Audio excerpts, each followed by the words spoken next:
அனைவருக்கும் வணக்கம். இப்போ நம்ம பார்க்க போகிற ரெசிபி முருங்கைப்பூ பொரியல்.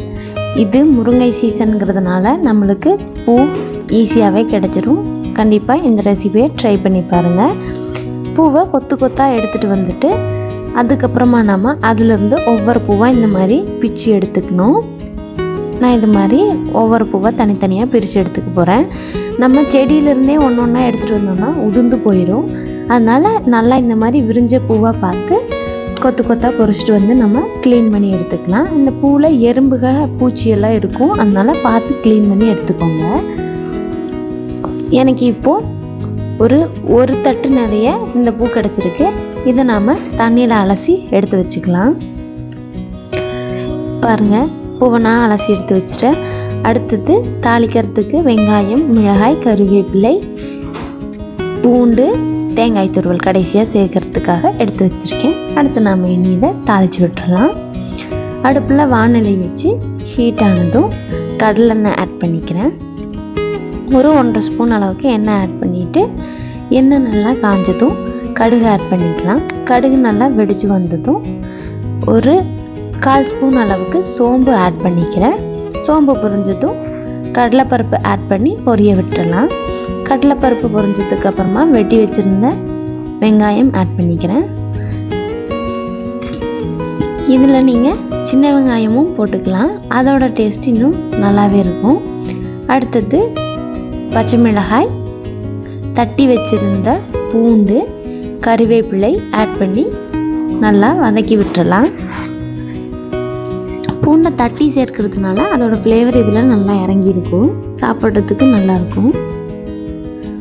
வெங்காயம் நல்லா வதங்கட்டும்.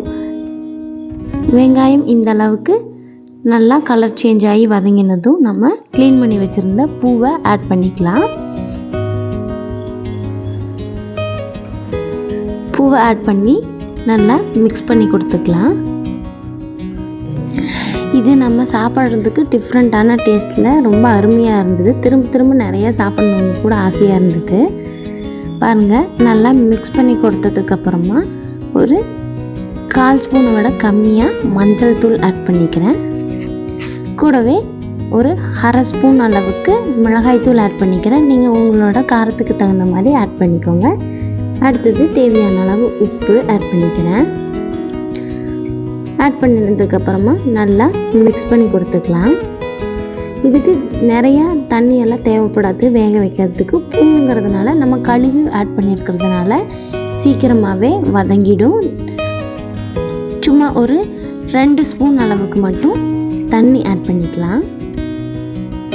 ரொம்ப ஜாஸ்தியாக சேர்த்துட்டோம்னாலும் ரொம்ப பூ குழஞ்சு மாதிரி ஆகிடும். அளவாக தண்ணி சேர்த்துட்டு மூடி போட்டு வேக விட்டுறலாம். ஒரு 10 நிமிஷம் கழித்து பார்க்கும்போது தண்ணி எல்லாமே வற்றி இந்த அளவுக்கு பூவும் நல்லா வெந்து வந்துடுது. நீங்கள் அப்படியே கலந்து கொடுத்தீங்கன்னா பாத்திரத்தோட சூட்டுக்கே பூ நல்லா வதங்கி வந்துடும். பூ நல்லா வதங்கிடுச்சு. இனி தேங்காய் துருவல் ஆட் பண்ணி மிக்ஸ் பண்ணி கொடுத்து சூடாக விட்டுடலாம். தேங்காய் துருவல் நிறையா சேர்க்கும் போதும் ஒரு டிஃப்ரெண்ட்டான டேஸ்ட் கிடைக்கும். முருங்கைப்பூ பொரியல் ரெடி. இதே மாதிரி செஞ்சு பார்த்துட்டு எப்படி இருந்ததுன்னு கமெண்ட்டில் சொல்லுங்கள். வீடியோ பிடிச்சிருந்ததுன்னா லைக் பண்ணிக்கோங்க, சேனலை சப்ஸ்கிரைப் பண்ணிக்கோங்க.